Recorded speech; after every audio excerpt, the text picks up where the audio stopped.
శివుని చేరేదెలా దరికి దారేదని హరుని సెలవీమని నీదే కదా తనువు నీవే కదా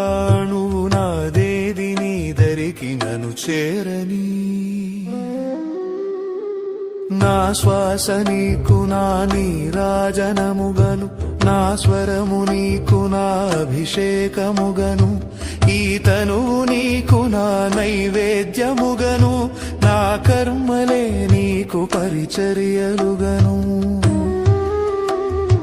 అక్షరములు నీకు అక్షతలుగాను పదమాలలను నీకు పూమాలికగను కరతాళ ధ్వనులివే మేళతాళాలుగను